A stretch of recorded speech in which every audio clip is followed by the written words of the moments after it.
دجال کا واقعہ اسلام کی آخری نشانیوں میں سے ایک ہے جو قیامت سے پہلے ظاہر ہوگا۔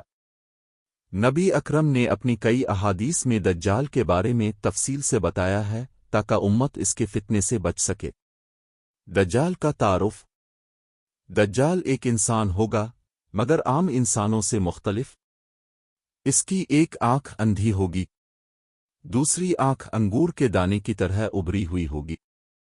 اس کے ماتھے پر کافر قاف فیرے لکھا ہوگا جو صرف ایمان والے پڑھ سکیں گے۔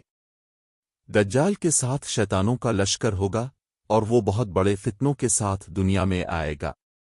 دجال کی آمد۔ روایات کے مطابق دجال مشرق کی جانب سے ظاہر ہوگا، خراسان کے علاقے سے، اور مختلف شہروں میں سفر کرے گا۔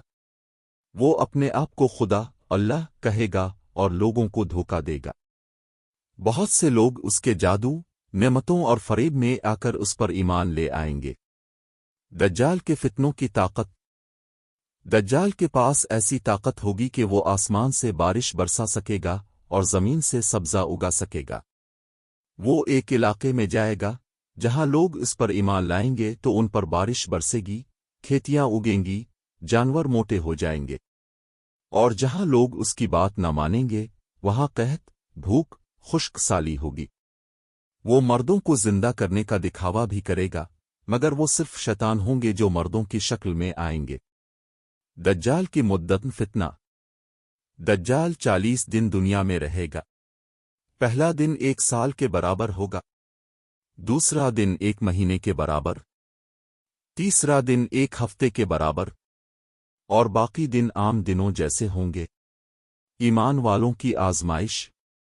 جو لوگ ایمان پر قائم رہیں گے ان کے لیے یہ وقت بہت سخت ہوگا۔ نبی نے فرمایا کہ جس نے سورہ کہف کی ابتدائی 10 آیات آخر کی 10 آیات یاد کیں وہ دجال کے فتنے سے محفوظ رہے گا۔ دجال کا انجام۔ جب دجال دنیا میں تباہی مچا رہا ہوگا اسی وقت حضرت عیسیٰ علیہ السلام شام کے علاقے دمشق کے ایک سفید مینار پر اتریں گے۔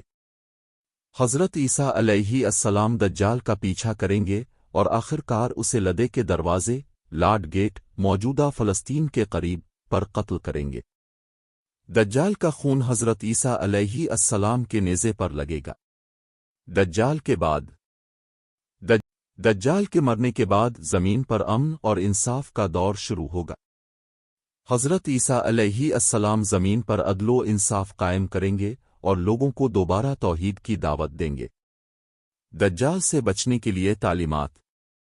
1 سورۃ الکہف کی تلاوت خاص طور پر ابتدائی یا آخری 10 آیات۔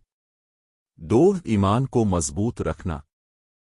3 دعا کرنا کہ اللہ ہمیں دجال کے فتنے سے محفوظ رکھے۔ 4 علم حاصل کرنا تاکہ اس کے جھوٹ کو پہچانا جا سکے۔